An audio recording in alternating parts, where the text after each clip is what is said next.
हे नाम आहे. आणि त्याही पुढे गेल्याच्या नंतर अनंत जन्माचं पाप घालवणारं हे नाम आहे. बाकीचे साधना हे सर्व एका जन्मातले पाप घालवतात आणि नामस्मरण हे अनंत जन्माचं पाप घालवणारं आहे. आणि सर्व संकष्टामध्ये निवारण करणारं हे नाम आहे. आम्ही अवधूताचे दास, त्यांनी तोडिले भवपास, त्यांचे केली अचिंतन, 12 वाटा पळती विघ्न. या न्यायाप्रमाणे एका जन्मातलेच नसून अनंत जन्मातलं पाप घालवणारं नाम आहे. आणखी नाही पुढे जाऊन सांगायचं असेल, या नामस्मरणानं तपाच्या राशी होतात आणि पापाचे कळपचे कळप पळून जातात, हे नाम आहे. आणि दत्त महाराज सुद्धा सांगतात, आनंद म्हणजे काय? आनंदाचं स्मरण मी सुद्धा स्वतः आनंदाचं स्मरण करतो.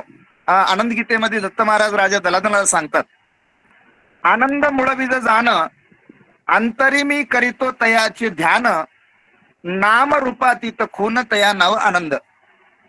रूपरेखा नाही ज्याला, आरूप स्वयंबची देखिला, नित्यांत अद्वैत भासला काय कैसा कळेना. ऐसा वर्णिला आनंद, तो निशब्दा परता अगाध, त्याचा लागला मज छंद सत्य सत्य दलादना. असा असणारे आनंद मालक, निर्गुण निराकार आणि ज्ञानपदाचे रहिवाशी, आणि त्या आनंद मालकाचं नामस्मरण सांगतात. आणि हे सर्व ब्रह्मांडाच्या वरती म्हणण्यापेक्षा सर्वापरी ज्याचं आसन आहे आणि सर्व जगाचे चालक मालक जे आनंद मालक आहेत, त्या आनंद मालकाचं नामस्मरण या ठिकाणी बापूजी महाराज सांगतात. आणि त्याही पुढे जाऊन सर्वांचे मूळ असणारे आनंद एका ठिकाणी सांगितलेले आहे.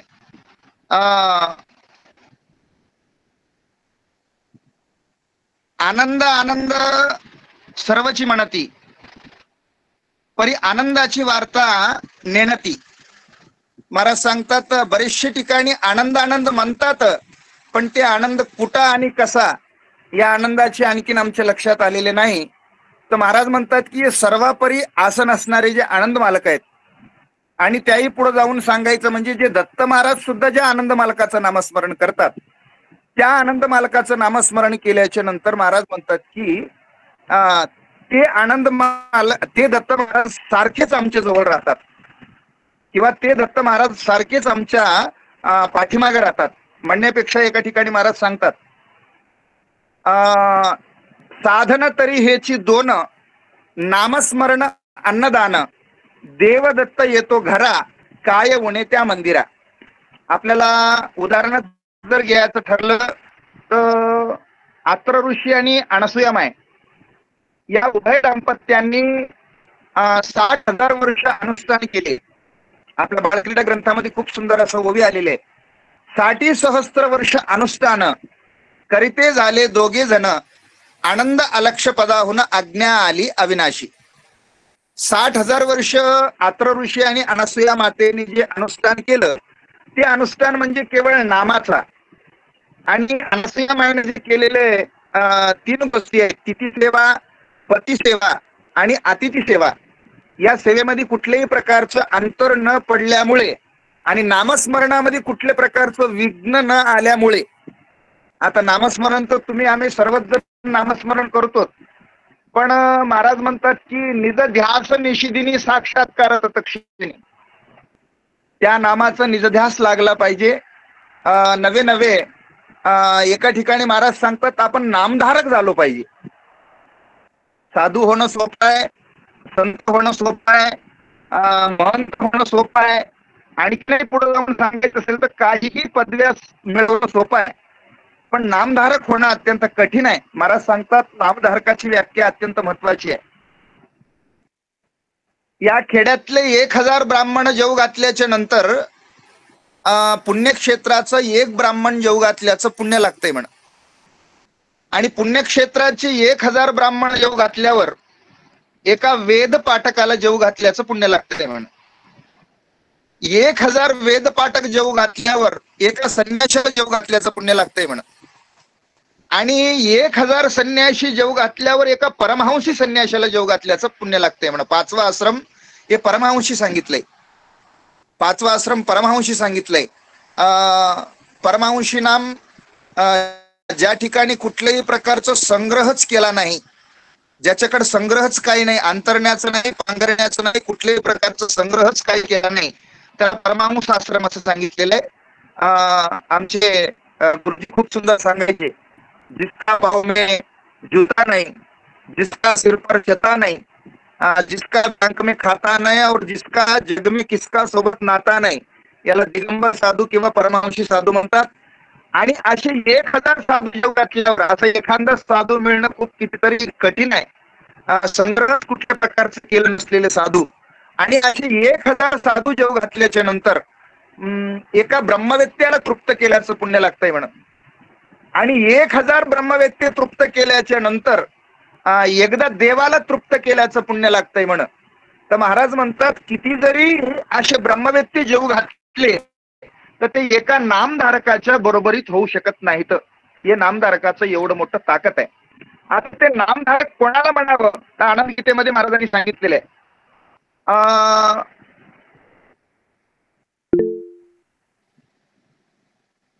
जसं नदीचं पाणी कुठल्याही प्रकारचं न तुटता सारखं चालतंय, नामाशी विसंबू नये क्षणभरी, नाम हृदयी वाहे निरंतरी, जैसे उदका मागे उदक वाहे परी तैसे आनंदाचे नाम स्मरावे. जसं नदीचं पाणी कुठल्याही प्रकारचं न तुटता सारखं ते नदीचं पाणी चालत राहते, सारखं तसंच आमचं सुद्धा सारखं नामाचं चिंतन झालं पाहिजे. आणि त्यावेळेस देव दत्त महाराज आमच्या सोबतच असतात, इतरत्र कुठेही नसता. महाराज एका ठिकाणी सांगतात, माझे भक्त गाती जेते, आणि त्याच ठिकाणी देवाचंच ठिकाण आहे, देवाचं वास्तव्य आहे असं महाराज सांगतात. भक्त ज्या ठिकाणी नामाचं संकीर्तन करतात त्याच ठिकाणी देवाचं वास्तव्य आहे असं सांगतात.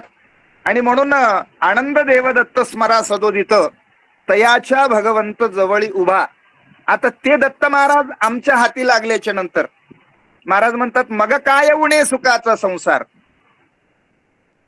आता ते नामस्मरण करत असताना ते दत्त महाराज आमच्या हाताशी लागण्यासाठी बरचसा आमच्यामध्ये निश्चय असावा लागेल, नामाबद्दलचं दृढत्व असावं लागेल. 4 पाय जसे सांगितलेले धर्माचे, सत्य, विचार, निश्चय आणि विश्वास. आम्ही सर्वच जण धर्म धर्म धर्म म्हणायला लागलो, पण या 4 पाय ज्याच्याकडे स्थिर आहेत तोच धर्माचा माणूस होऊ शकते. ज्याच्याकडे सत्यता आहे आणि ज्याच्याकडे विचार करण्याची बुद्धी आहे, आणि त्याही पुढे गेल्याच्या नंतर सत्य, विचार, निश्चय ज्याचा पक्का आहे, आणि त्याही पुढे गेल्याच्या नंतर विश्वास ज्याचा दृढ आहे, त्याच ठिकाणी त्या ठिकाणी नामाचं फळ येते आणि नामाचं फळ होते. आणि म्हणून आत्र ऋषी आणि अनसुया मातेने ज्या नामाच्या बळावर निरालंबातल्या देवाला कर्मसृष्टीवर आणण्याचं काम केलं, आणि त्याही पुढे गेल्याच्या नंतर बरेचसे साधू संतांनी, रुचिक ऋषी, दलादन, आणि त्याही पुढे गेल्यावर देवल्य वगैरे वगैरे वगैरे वगैरे बरेचसे काही साधू संतांनी किंवा बरेचसे काही ऋषी मुनींनी याच नामाचा आपल्या समोर पुरावा ठेवलेला आहे. आणि तसंच सद्गुरू समर्थ बाळगुरु महाराजांनी सुद्धा हे 1 दिवसाचं एक्का सुरुवात करणे, आणि त्याही पुढे गेल्याच्या नंतर 7 दिवसाचं सप्ताह सुरुवात करणे, आणि 4 महिन्याचा पारा सुरुवात करणे.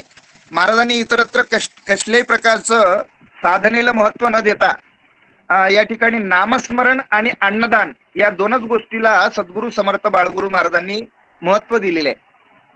आणि त्याच नामस्मरणाचं आजही त्या ठिकाणी वडगुंपा या ठिकाणी, सह्याद्री शिखरावरती वडगुंपा या ठिकाणी सद्गुरू समर्थ बाळगुरु महाराजांच्या हातानं स्थापन केलेले जे नामाचं चिंतन आहे, किंवा त्यांनीच सुरुवात केलेले जे नामाचं चिंतन आहे, त्यांनी ब्रह्मचारी महाराजांना नाम दिले होते. ब्रह्मचारी महाराज हे गाणगापूरला राहायचे, आणि गाणगापूरला राहत असताना त्यांनी गुरुचा शोध करू लागले होते. आणि गुरुचा शोध करीत असताना त्यांना एके दिवशी असा स्वप्नामध्ये दृष्टांत झाला. आरतीमध्ये खूप सुंदर सांगितलेलं आहे. श्री गुरु भेटतील जावे माहुर क्षेत्री, जागा झाला झडकणी उठला आला सह्याद्रगिरी. आणि त्या ठिकाणी सह्याद्रगिरी पर्वतावर येऊन त्या बाळगुरु महाराजांची शोध करीत असताना अमृतकुंडावर बाळगुरु महाराजांचं त्या ठिकाणी महाराजांना दर्शन झालं. आणि तिथून वडगुंफ्यावरती येऊन वडगुंफ्यावर त्यांच्या बाजूला बसून घेऊन त्यांना आनंदाचं नाम दिलं. आणि त्या दिवशीपासून त्यांनी तिथं दत्तदत्त म्हणायला सुरुवात केली. ते दत्तदत्त नामाचं स्मरण आज सुद्धा वडगुंफा या ठिकाणी चालू आहे. म्हणजे नामाचं, सद्गुरु समर्थ बाळगुरु महाराजांनी नामाचं आणि अन्नदानाचं खूप मोठं महत्व या ठिकाणी आपल्या महाराष्ट्रामध्येच नसून काशी क्षेत्रापर्यंत महाराजांनी या ठिकाणी नामाचं महत्व पोहोचवण्याचं काम केलेलं आहे. आणि पुढेही गेल्याच्या नंतर निरंजनच्या तुम्ही निरंजनच्या संबंध आहे का ग्रुप आहे? मधात कोणी बोलू नये, कोणाचं मत चालू आहे बंद करा, सर्वांनी बंद करावं. चालू द्या पप्पू. हा, या ठिकाणी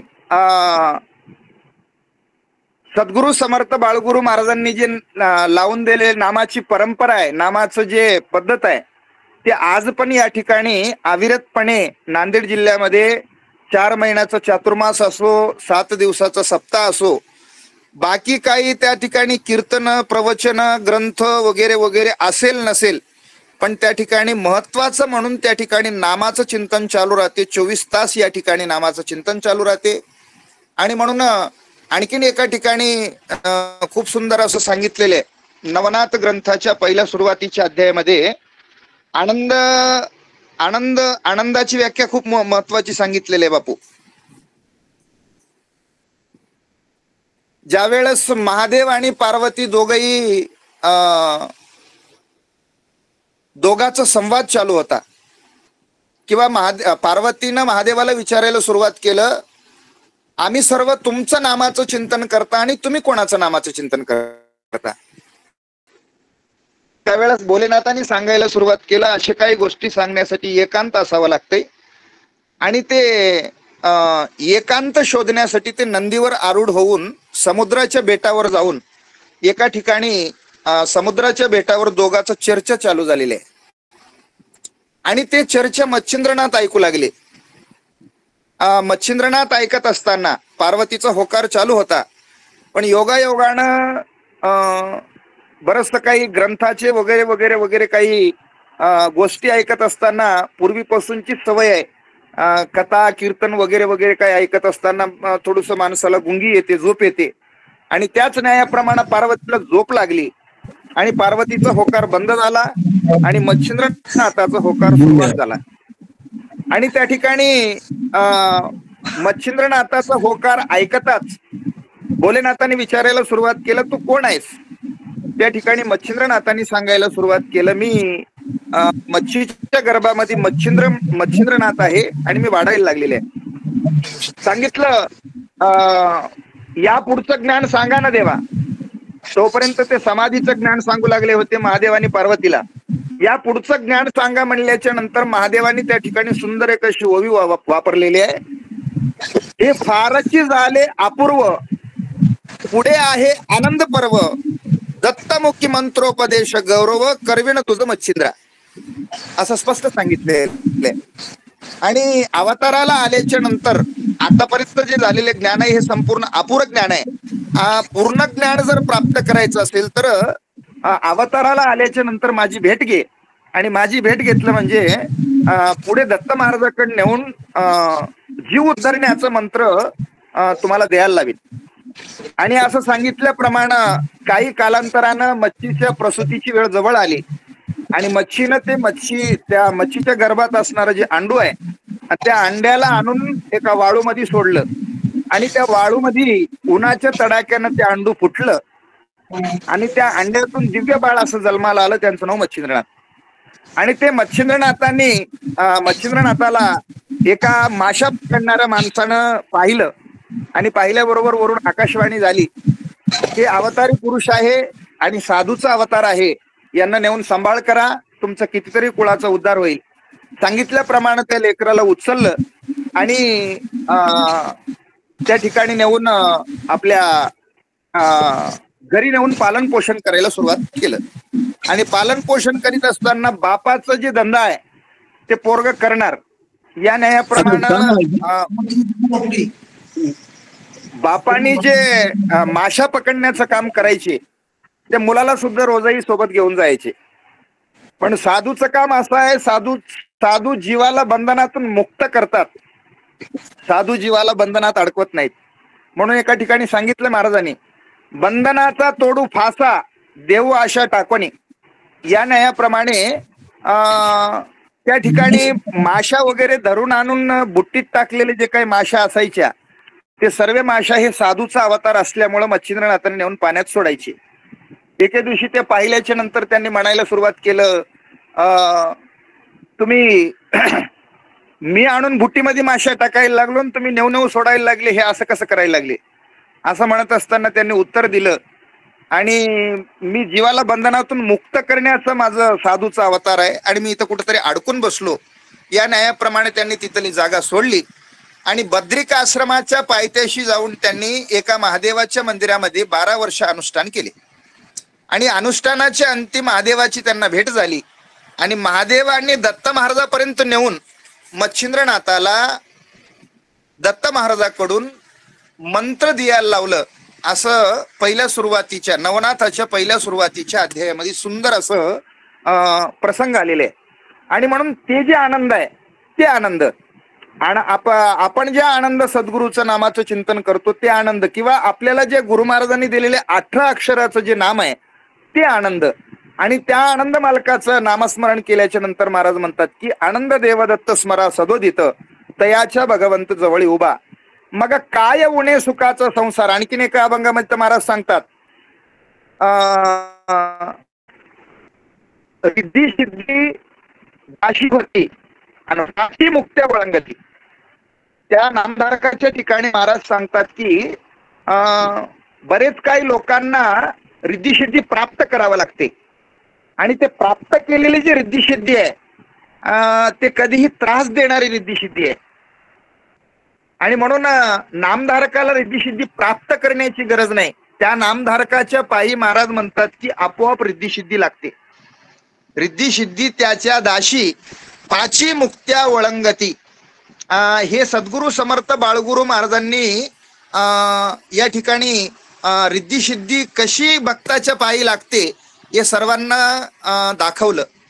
आणि हे सर्व आमच्या नांदेड प्रांतातील सर्व लोकांनी पाहिलं. सद्गुरु समर्थ बाळगुरु महाराजांनी अख्ख्या नांदेडला तुपापोळीचं आमंत्रण दिलं होतं आणि ते तूप पोळीचं आमंत्रण दिले. सायंकाळी लोकांची गर्दी जास्त वाढली आणि योगायोगानं त्या भंडाऱ्यातील तूप संपलं आणि महाराजांनी ताबडतोब आपल्या जवळ असणारे जे काही निजभक्त होते त्या निजभक्तांना ते रिकामे जे तुपाचे पिपे होते ते पिपे देऊन गंगे माते पाठवलं आणि सांगितलं, गंगे मातेला सांगा उद्या तूप आणल्याच्या नंतर तुमचं तुम्हाला पाठवण्यात येईल, पण आता मात्र उष्ण म्हणून तूप द्या. आणि त्याच न्यायाप्रमाणे महाराजांनी सांगितल्याप्रमाणे उष्ण तूप म्हणून त्या ठिकाणी पाणी भरून आणलं निजभक्तांनी आणि तेच तुपात रूपांतर झालं आणि ते संपूर्ण नांदेडला महाराजांनी वाढण्याचं काम केलं. म्हणजे हे एकंदरीत मला काय सांगायचं आहे, रिद्धिसिद्धी त्याच्या नामधारकाच्या पाठीमागं आपोआप लागतात. नवनिधी अष्टसिद्धी राबती नामाच्या ठाई, करता हरता सर्व करविता एक गुरु आई. नवनिधी अष्टसिद्धी आपोआप त्या नामाच्या नामधारकाच्या पाठीमागं लागतात.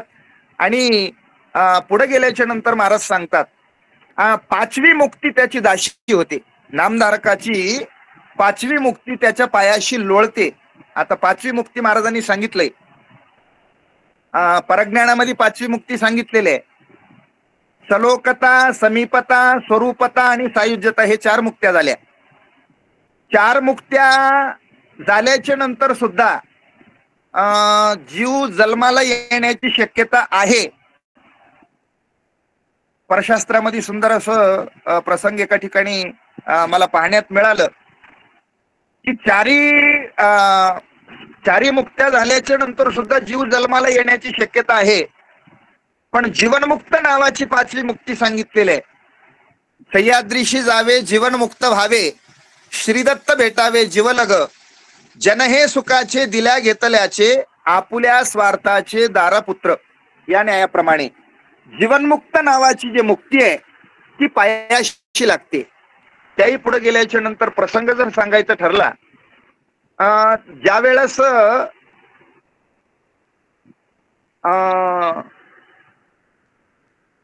आपल्या रामाने रावणाला बाण मारला आणि रावण चारी कोणते जमिनीवर चित पडलेले आहेत आणि रावणाने त्या ठिकाणी हसायला लागलेले आहेत गदगदा. आणि रावण हसत असताना रामाच्या सैन्याने विचारलं, हसतोस का? त्यावेळेस त्यांनी सांगितलं, विजय माझा झाला म्हणून मी हसतोय. विजय तुझा का बरं झाला? तर ते सांगायला लागले की विजय माझं याच्यामुळं झालं की देवाच्या हातानं माझं मरण झाल्यामुळं मी या ठिकाणी मुक्त पावत आहे आणि म्हणून मला खूप मोठा आनंद होत आहे. मला सांगायचा एक मुद्दा असा आहे, प्रसंग खूप महत्वाचा आहे. रावण रामाच्या हातानं बाण मारल्यानंतर रावणाचा प्राण गेला, पण पुन्हा रावण त्या ठिकाणी शिशुपाळ म्हणून अवताराला आले. म्हणून पाचवी जी मुक्ती सांगितलेली आहे, जीवनमुक्त नावाची मुक्ती, या जीवनमुक्त नावाच्या मुक्तीनं आपल्या आरती गुरुपूजेच्या आरतीमध्ये सांगितलेले आहे, नाही परतोनी येणं जीव नित्यमुक्त झाला, जीवाचे जीवपण गेले जीव शैवपदी राहिला, स्वामी 84 हिंडता श्रम मजला झाला, दौलत भारती म्हणे चरणी जागा देई मजला, आरती गुरुपूजा जन्म मरण दूर करी वजा, अक्षय गुरुराजा अवतार जीवकाजा आरती गुरुपूजा. पुन्हा जन्म मरणाला जीव येऊ द्यायचं नाही आणि जीव ज्या गावावरून आलेले त्या गावाला जर पोहोचवायचं असेल, जीव आनंदाचा आनंद जीवाचा सबंध मुळीचा विरळा जाणे, ह्या जीवाला पुन्हा नेऊन त्या गावाला घालायचं असेल तर या अंतरंगातले सर्वही विकार दूर करावा लागतात. तर मग या विकारांना दूर करण्याचं मुख्य साधन जर काय असेल तर ते नाम आहे. बाकीच्या कोण्याही साधनानं अंतरंगातले विकार जाणं शक्य नाही. अंतरंगातले विकार घालवण्यासाठी नाम एक अत्यंत महत्वाचं साधन आहे. बस जसं की बाह्यंग साफ करण्यासाठी आपल्याला तसं साबणाची गरज आहे, तसं अंतरंग शुद्ध करण्यासाठी, अंतरंग साफ करण्यासाठी गुरु महाराजांनी दिलेले जे नाम आहे हे नाम अत्यंत महत्वाचं साधन आहे. बाकीच्या साधनेनं अंतरंग शुद्ध होऊ शकत नाही आणि जोपर्यंत आपलं अंतरंग शुद्ध होऊ शकत नाही तोपर्यंत हे जीव त्या देवाला आवडत नाही. आपण किती जरी नामाचं चिंतन केलं, चित्तात जर नाम नसेल मग आपण बाकीचं चित्तामध्ये वेगळंच चिंतन करायला लागलो, नुसता हातामध्ये माळ घेऊन नामाचं चिंतन नाम जपायला लागलो, या अशा प्रकारचं नाम होऊ शकत नाही. म्हणूनच महाराजांनी सांगितलेले चित्त शुद्धी करून केलेले जे नामाचं चिंतन आहे, थोडूसच केलेलं नामाचं चिंतन, एका मुहूर्ती जपता नाम आहे सुगंध मोक्षधाम, पुराण प्रसिद्ध पवाडे नामाचे घेई नाम आनंदाचे. या न्यायाप्रमाणे पहाटे 3 ते 6 या वेळेमध्ये चित्त एकाग्र करून, या चित्त कसं आहे, आपलं चित्त शुद्ध नसल्यामुळंच आपण माहूरला जाऊ द्या की आणखीन कुठेही जाऊ द्या, आपल्याला सारखं आठवण येते घराची, आपल्याला सारखं आठवण येते आपल्या ठिकाण्याची, आपल्याला सारखं आठवण येते आपल्या धनसंपत्तीची. ह्याचं मूळ कारण जर काय असेल तर आपल्या चित्ताची शुद्धता झालेली नाही. जोपर्यंत आपल्याला परमार्थ करीत असताना परमार्थात चित्त रममाण होत नाही तोपर्यंत समजून घ्यावं की आपण आणखीनही आपल्या चित्ताची शुद्धता झालेली नाही. त्या चित्ताची शुद्धता झालेली नसल्यामुळं आपण काही जरी करत असलो, नामाचं चिंतन करो की ग्रंथाचं पठन करो, आणखीन काही करो, आपल्याला सारखं बाहेरचे सर्वच काही दृष्टीला दिसत असतात. आणि म्हणून चित्ताची शुद्धता एकदा झाली की मात्र महाराज अजिबात घरदार गोड लागत नाही. आमच्या बापूजी महाराजांनी ते प्रसंग सर्वांच्या समोर करून दाखवलं. जसं की बापूजी महाराजांनी बाळगुरु महाराजांच्या पायावरती ज्या दिवशी तन मन धन म्हणून अर्पण केलं, त्या दिवशीपासून पुन्हा संसाराकडे कुठल्याही प्रकारचं त्यानं फिरून पाहिले नाहीत, कुठल्याही प्रकारचं संसाराचं वज त्यांच्या डोक्यावर ठेवून घेतले नाहीत. सारखं गुरु महाराजाचं सेवा आणि नामाचं चिंतन आणि गुरु महाराजाच्या सेवेतून जो अनुभव प्राप्त झालाय ते अनुभव लोकांना सांगण्याचं त्यांनी काम केले. आणि म्हणून महाराज या ठिकाणी अंतरंग शुद्ध होणे हे अत्यंत महत्वाचं आहे. चित्ताची शुद्धता ही अत्यंत महत्वाचं आहे नामाचं चिंतन करीत असताना. म्हणून चित्त शुद्ध तरी शत्रुमित्र होती, व्याघ्रण खाती सर्पतया. एकाच शुद्ध चित्ताची जर शुद्धता झाली, आमचे दत्तवर्डी संस्थानाचे पूर्वीचे महंत समर्थ सद्गुरू आनंदगिरीजी बापू यांनी 48 वर्ष अमृतकुंडावरती अनुष्ठान केले होते सह्याद्री पर्वतावरती. आणि अक्षरशः रात्री 12 वाजता ते अनुष्ठानाला नामाचं चिंतन करण्यासाठी जे अनुष्ठानाला बसायचे त्यावेळेस दोन्हीकडून 2 वाघ येऊन महाराजांना चाटायचे. ते उमरखेडचे जवळ मरसूळ नावाचं एक गाव आहे आणि त्या मरसूळच्या गावच्या भक्तांनी हे प्रसंग पाहिलं, महाराजांवर झालेले प्रसंग. आणि पाहिल्याच्या नंतर दुसऱ्या दिवशी येऊन त्यांनी सांगितलं दत्तराम भारती महाराजांना, महाराज हे काय साधारणपणे मंत नाहीत, हे साधारणपणे साधू नाहीत आणि हे साक्षात मला तर दत्त महाराजांचंच अवतार वाटायला लागले. जसं की आजूबाजूनं वाघ येऊन चाटायला लागल्याच्या नंतर सुद्धा काही करीत नाहीत वाघ म्हणल्याच्या नंतर हे खरंच नामधारक आहेत. त्याही पुढे गेल्याच्या नंतर वाघांना स्वतः महाराज पाणी पाजवायचे आणि आपला स्वतः उजवा पायाचा जे अंगठा होता ते अंगठा सर्पांनी खाऊन घेतला होता. जे सर्पांनी खाल्ल्यावर सुद्धा महाराजांनी नामाचं चिंतन सोडून कुठल्याही प्रकारचं बाजूला झाले नाहीत आणि ते नामाचं फळ म्हणून कुठल्याही प्रकारचं विष अंगात बांधलं नाही हे महाराजांनी आपल्या समोर दृष्टांत करून दाखवलं. आणि म्हणून नामाचं खूप मोठं महत्वाचं आहे. नामे वेदू, नामे बोधू, नामे त्रितापहती, नामे मनोरथ पूर्ण होती. बरंच काही नामाचा 14 मध्ये सांगितलेलं आहे आणि रचनामध्ये सुद्धा नामाचं महत्व सांगितलेलं आहे. आणि म्हणून आनंद देवदत्त स्मरा सदोदित तयाच्या भगवंत जवळ उभा, मग काय उडे सुखाचा संसार भुक्ती मुक्ती द्वारी वळंगती.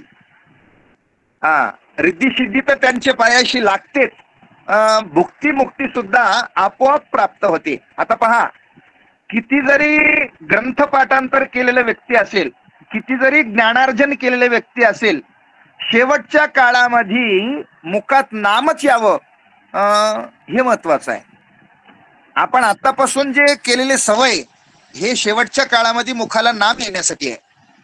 पडले वळण इंद्रिया सकाळा त्या न्यायाप्रमाणे आतापासून आम्ही जर नामाचं चिंतनाचं जर सवय ठेवली तर अंतकाळामध्ये नक्कीच आमच्या मुखाला नाम येईल. आणि अंतकाळामध्ये मुखाला नाम आलं तरच आम्ही आयुष्यभर केलेले परमार्थाचं काहीतरी फळ आहे. नसेल अंतकाळामध्ये जर नामाचं चिंतन आमच्या मुखात जर नाही आलं, आम्ही आयुष्यभर केलेले परमार्थ काहीही कामाचं नाही. अंतकाळामध्ये जर आम्ही वासना व्यक्त केलोत किंवा वासना जर आमची अंतकाळामध्ये उरून राहिली, आमचे गुरुजी खूप सुंदर सांगायचे, आम्ही मरण्याच्या आधी वासना मरावी म्हणजे आम्ही केलेले परमार्थाचं विजय झालं. आम्ही मरताना जर आमची वासना शिल्लक राहिली तर त्या वासना जशी जशी आम्ही केली त्या त्या पद्धतीनं आम्हाला पुन्हा पुन्हा पुन्हा पुन्हा जन्माला यावं लागतंय. म्हणून वासना समूळ नष्ट करण्यासाठी संतांच्या संगतीची गरज आहे. आणि संतांच्या संगतीमध्ये इतरत्र कुठल्याही प्रकारचं काहीच नाही. सारखं दिनरजनी हेची धंदा आनंदाचे पवाडे, सारखं नामाचं चिंतन करणं हे संताचं काम आहे. आणि सारखं नामाचं बीज पेरणं हे साधूचं आणि संताचं काम आहे. आणि म्हणून त्या ठिकाणी भुक्ती मुक्ती द्वारी वळंगती. आणि पुढे गेल्याच्या नंतर महाराज सांगतात त्या नामाचं चिंतनानं, पहा मी आताच बोलून गेलोय, दया क्षमा शांती वसती निरंतर.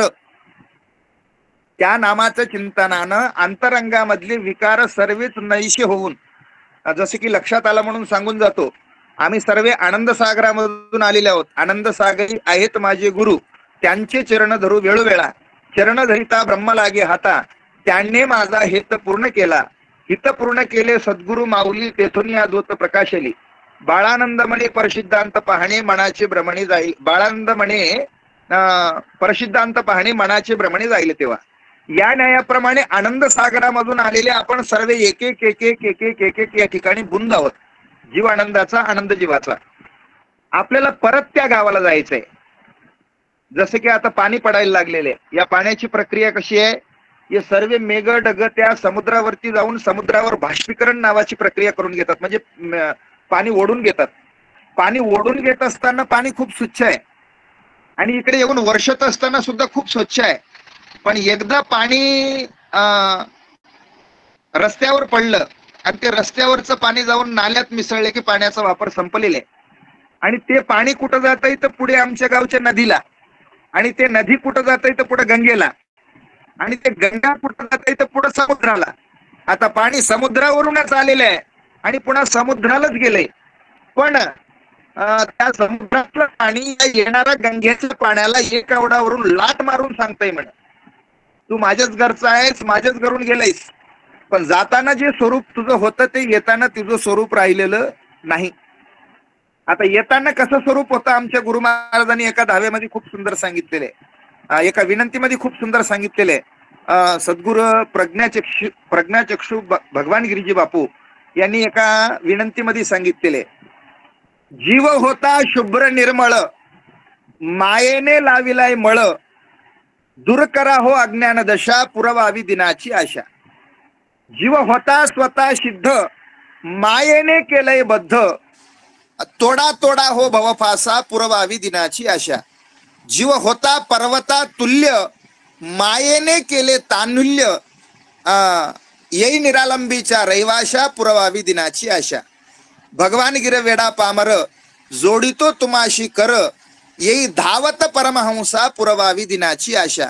माझी विनंती हो जगदीशा, पुरवावी दिनाची आशा.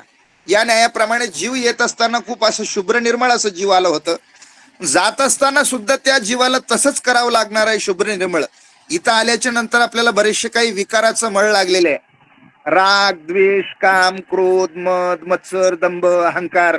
आमच्या शिकाच्या वाडीच्या मारुती पाटलांनी एका धाव्यामध्ये खूप सुंदर सांगितलेले, भयानक अज्ञान डोंगरी, पडलो मायेच्या अंधारी, काम क्रोध व्याघ्र मजवर जापा मारी, भवभय वाटते भारी. गुरुराया धावलव करी, भवभय वाटते भारी. आशा भिकारीन वाटेवर, देता इला पुरे ना घर, शेवटी गिळू पाहे बिचारी, पावसत्वरी भवभय वाटते भारी. अविचार अस्वल भारी, मजला फाडिती डोंगरी, कामना राक्षसीन वैरी, फिरवी 84ची फेरी, भवभय वाटते भारी. मोह रानदांडगा भारी, मजला खुंदळू खुंदळू मारी, ममता बहीण तिच्या शेजारी, भुली भ्रांतीला हका मारी, हो भवभय वाटते भारी. गुरुराया धावलव करी, भवभय वाटते भारी. या न्यायाप्रमाणे या काही मधात असणारे ज्या काही विकार आहेत, या विकार परमार्थ करू देत नाहीत. म्हणण्यापेक्षा परमार्थाचं सोंग करायला लावतील, पण अंतरंगातले विकार परमार्थ करू देत नाहीत. म्हणून अंतरंगातले विकार घालवण्यासाठी नाम हे अत्यंत महत्वाचं साधन आहे. त्या नामाचं चिंतनानं दया, क्षमा, शांती वसती निरंतर, जाती षडविकार षडरिपू. त्याही पुढे गेल्याच्या नंतर किती जरी पापी असला, आनंद गीतेमध्ये सांगितलेले, भाविक अथवा वढाळ, विषयी अथवा वैराग्यशीळ, आणखी नाही पुढे जाऊन सांगितलेले, संन्याशी अथवा गर्भारी, वानप्रस्थी अथवा ब्रह्मचारी, कोणीही जरी असेल तर त्या नामानं पवित्र होतात. नामानं 4 वर्ण पवित्र होतात आणि 84 लाख जीव येऊनी पवित्र होतात. पण योग असा आहे, नाम घेण्याचा अधिकार फक्त या मनुष्य देहामध्येच आहे. याच देही गडे देवाचे भजन, अनिक हे ज्ञान नाही कोटे. या नामाचं अधिकार, या नामस्मरण करण्याचा अधिकार फक्त या मनुष्य देहामध्येच असल्यामुळं या मनुष्य देहात आल्याच्या नंतर प्रत्येकाने बाकीच्या साधनाच्या पाठीमागे लागण्यापेक्षा नामावर सारखं होईल तेवढं भर द्यावं. मग अंतरंगामध्ये दया, क्षमा, शांती हे वसण्यासाठी नाम हे अत्यंत महत्वाचं आहे. दया, क्षमा, शांती वसती निरंतर, जाती षडविकार षडरिपू. आता पहा, षडविकार आणि षडरिपू इथेही महाराज आणखी नाही विकारच सांगतात. हे विकार हे फार घातक आहेत. या विकार बरेचशे लोकांना पाठीमागे आणण्याचं काम केलेलं आहे. कामाजी कोतवाल याने नाडिले बहुताशी, हरिहराची अभरू घेतो भय नाही त्याशी.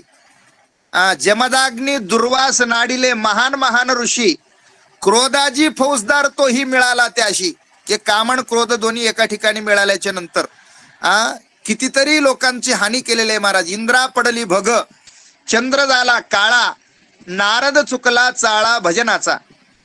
या ठिकाणी सांगायचा मुद्दा म्हणजे इंद्राच्या अंगाला 1000 छिद्र पडण्याचं काम हे काम आहे, आणि चंद्राला काळा डाग लागण्याचं काम एक कामच आहे.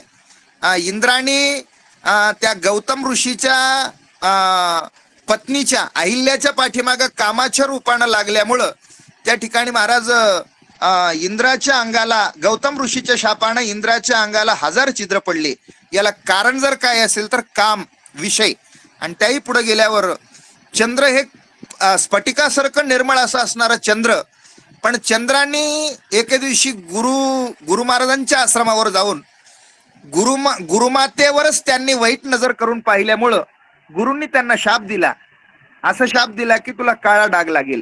याला कारण जर काय असेल तर काम आहे. आणि त्याही पुढे गेल्याच्या नंतर नारद एके दिवशी भजन सोडून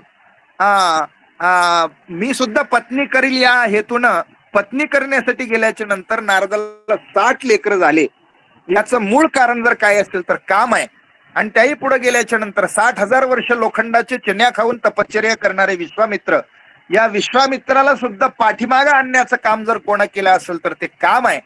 म्हणून महाराज या कामाला बांधण्याचं काम आणि क्रोधाला बांधण्याचं काम, त्याही पुढे गेल्याच्या नंतर विकारांना बांधण्याचं काम आणि ते विकारांना धुवून अंतरंग निर्मळ करण्याचं काम. प्रत्येकाच्या अंतरंगामध्ये देवाचं वास्तव्य होतंय, पण कधी होतंय हे विकार बाजूला झाल्याशिवाय अंतरंगामध्ये देवाचं वास्तव्य होत नाही.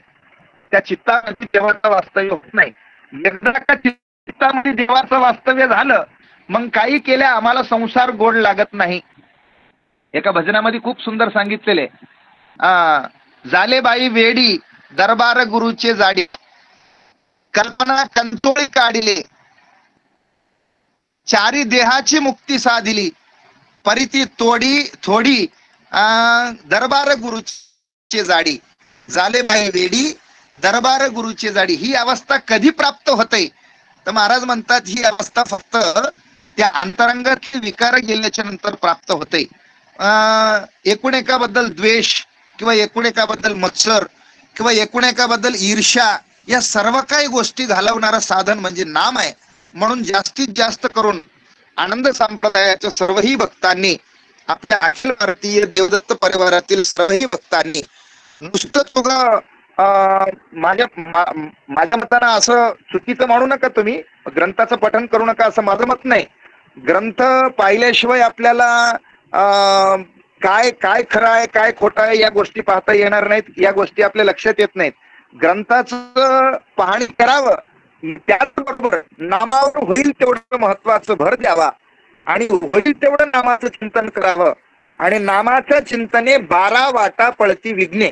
नामाच्या चिंतनानंच विघ्न पडतात आणि नामाचं चिंतनानंच आम्हाला मूळ ठिकाणाला जाता येते. या आपण योगाचा जर विचार केला तर महाराजांनी तर स्पष्ट सांगितलेलं आहे, योग याग विधी येणे नो हे सिद्धी, वायाची उपाधी दंभ धर्म. योगाच्या रस्त्यानं सुद्धा आपल्याला शेवटचं टोक सापडवता येत नाही. योगाच्या वाटा जे निघाले गा सुभटा, त्या दुःखाशीच वाटा भागा आला. आणखीनही पुढे गेल्याच्या नंतर व्रतवैकल्यादी परमार्थ जर करायचं ठरला, व्रतवैकल्यादी परमार्थ काही दिवसापुरतच मर्यादित असते, काही दिवसापुरतं मर्यादित असते. म्हणून व्रतवैकल्यादी परमार्थानं सुद्धा शेवटचं टोक आपल्याला सापडता येत नाही. आणि त्याही पुढे गेल्यावर तीर्थाटना वगैरे केल्यावर, तीर्थाला गेल्यावर सुद्धा आमच्या अंतरंगात जर नाम नसेल तर महाराज म्हणतात तीर्थाला जाऊन सुद्धा व्यर्थ आहे. चित्त नाही नामी तरी ते व्यर्थ, त्रिवेणी संगमी नाना तीर्थे भ्रमी. किती जरी तीर्थयात्रा केली, अंतरंगात जर चित्त नसेल तर महाराज म्हणतात चित्तात जर नाम नसेल, अंतरंगात जर नाम नसेल तर मग आम्ही तीर्थाटना करून सुद्धा काही महत्वाचं नाही. सर्वही साधनाचं मूळ जर काय असेल तर नाम आहे. आणि म्हणून ह्या नामावर होईल तेवढं भर द्यावा. आणि आनंद सद्गुरु नाम जपती वाचे, तेची नर जाणावे दैवाचे, अष्टमहासिद्धी नित्य राभताती, भक्ती आणि मुक्ती दाशी होती, परी बाळू नका त्या कामा, स्वाधीन निष्काम होऊन आनंद स्मरा. या न्यायाप्रमाणे आणि याच नामाच्या चिंतनानं महाराज म्हणतात की अंतरी बाहेरी आनंद व्यापिला, बाळगुरु बापूजीला सांगत अशी. नामस्मरण आमचं इतकं झालं पाहिजे, इतकं झालं पाहिजे, इतकं झालं पाहिजे. आम्हाला कुठल्याही प्रकारचं कोणालाही पाहिल्याच्या नंतर आम्हाला कसल्याही प्रकारचं अंतरंगामध्ये विकार निर्माण नाही झालं पाहिजे. आपल्यालाच जसं की आपलं मन आपलं पाप सांगतंय, आपण काय केलंय हे ज्याचं त्याचं मन सांगतंय. लोकांना साक्षी कोणालाही ठेवण्याची गरज नाही. आणि म्हणून आपण अंतरंगामध्ये कुठल्याही प्रकारचे विकार जागृत नाही झाले की समजायचं की आपलं नामस्मरण नक्कीच व्हायला लागले. अंतरंगामध्ये जर थोडस जरी विकार जागृत होत असतील तर आपलं नामावर भर नाही, नामाचं चिंतन नसल्यामुळं आपले विकार आपल्याला त्रास देत आहेत. आणि म्हणून महाराज सर्वांना विनंती आहे आणि सर्वांच्या चरणी नतमस्तक होऊन प्रार्थना आहे, नामस्मरणावर सर्वांनी भर द्यावा. आणि बाकीचं कोणाचं सांगण्यापेक्षा मी स्वतः तर नामावर होईल तेवढं भर देत असतो आणि नामाच्या चिंतनावर भर देत असतो. आणि आमचे सद्गुरू भगवानगिरीजी बापू यांनी सुद्धा नामावरच जास्त भर देतात आणि नामातच चिंतन करायला सर्व शिष्य मंडळीला सांगतात. आणि सद्गुरू समर्थ बाळगुरु महाराजांनी तेच या ठिकाणी सर्व आपल्या नांदेड जिल्ह्याला तेच सांगितलेले आहे. म्हणण्यापेक्षा आमच्या आजूबाजूला सुद्धा 2-4 जे काही आनंद संप्रदायाचे जिल्हे आहेत या ठिकाणी नामाचंच खूप मोठं महत्व आहे.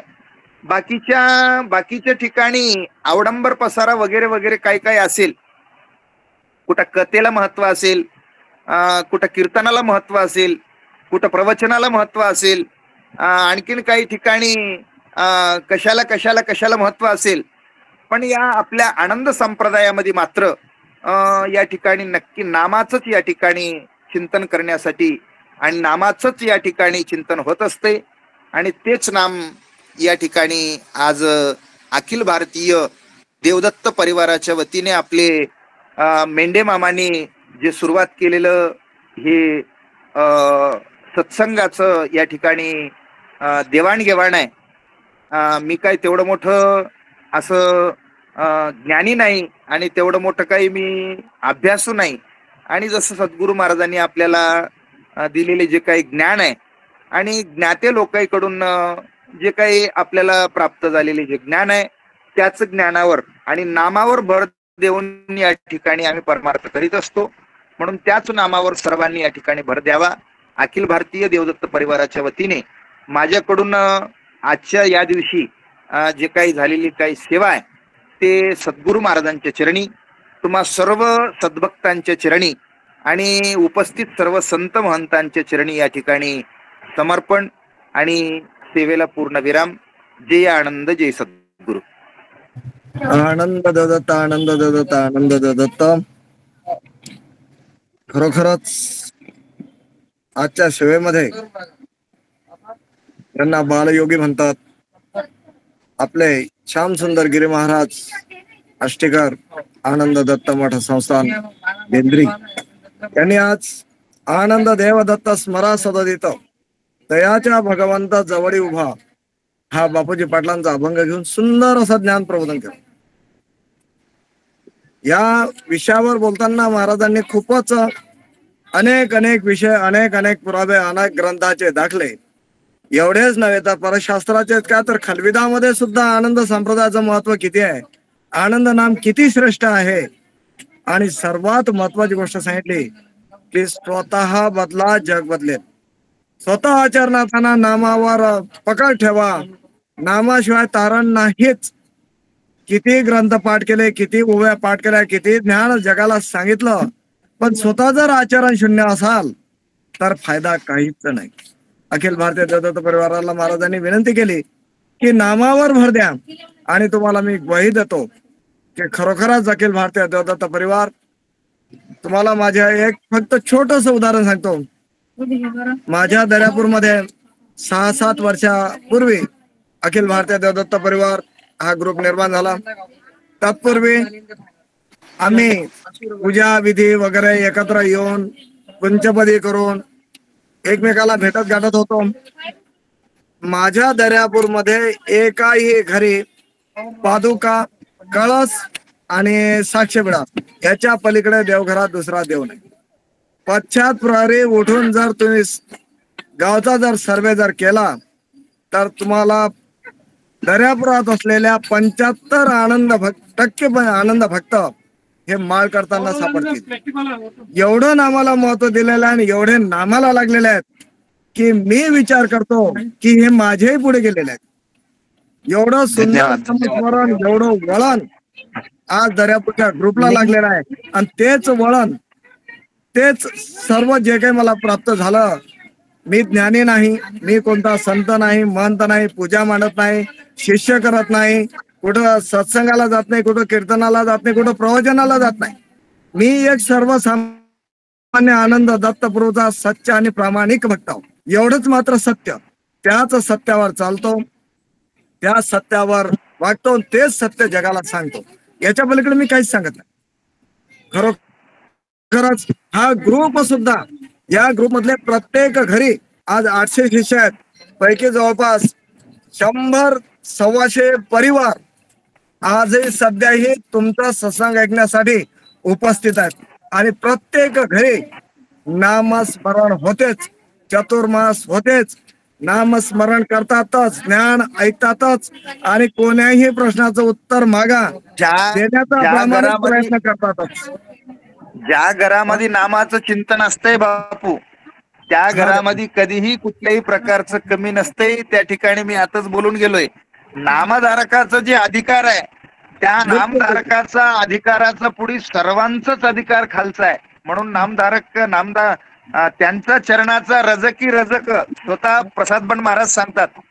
त्या नामधारकाचं चरणाचं रजकी रजक मी आहे असं स्वतः महाराज सांगतात. म्हणून नामधारकाचं खूप मोठं महत्व आहे. खूप सुंदर असं महत्व तुम्ही नामाचा समजावून सांगितलं. पुन्हा उधळणी झाली, पुन्हा हे मजबूत होतील आणि यांच्या सहवासात येणारे अनेक गुरुबंधू गुरु भगिनी निश्चितच नामामध्ये लागतील, कामाला लागतील, याची तुम्हाला मी ग्वाही देतो. ही संख्या वाढत राहील, वाढवत राहू, त्यासाठी प्रयत्न करत राहू. जेवढं होईल तेवढं प्रामाणिक कार्य करू, ही तुम्हाला ग्वाही देतो. खूप सुंदर असा सत्संग घेतला महाराज. तुमच्या चरणी माझा कोटी कोटी प्रणाम. असंच आमच्या विनंतीला मान देऊन आपण निरंतर ज्ञानदानासाठी ग्रुपवर येत राहावं. आमच्या सारख्या अज्ञानी जीवाला अज्ञान गर्दीतून बाहेर काढण्यासाठी प्रामाणिक प्रयत्न तुम्ही करत जावे, ही तुम्हाला पुन्हा एकदा विनंती आणि दत्तप्रभूच्या चरणी प्रार्थना करतो. सर्वच गुरुबंधू आणि भगिनीच्या वतीने पुन्हा एकदा तुमच्या चरणी नतमस्तक. धन्यवाद. आनंद देव दत्त, आनंद देव दत्त, आनंद.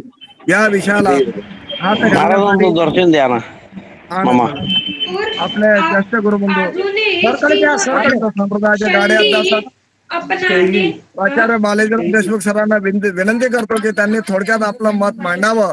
तदनंतर ताराचंद महाराज बोलतील अशी त्यांना विनंती करतो. आनंद देवदत्त, आनंद.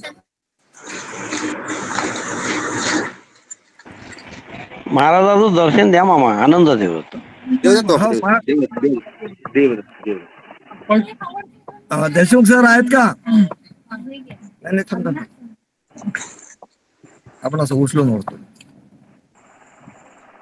बहुतेक का देशमुख सर काही कामी असतील बापू देवदत्त. आजच्या या विषयावर आहेत ते दुसऱ्या ग्रुपवर मामा. हो पण हो आहेत आहेत. बोलायला लावतो मी 1 मिनिट. हा देशमुख सर बोला तुम्ही.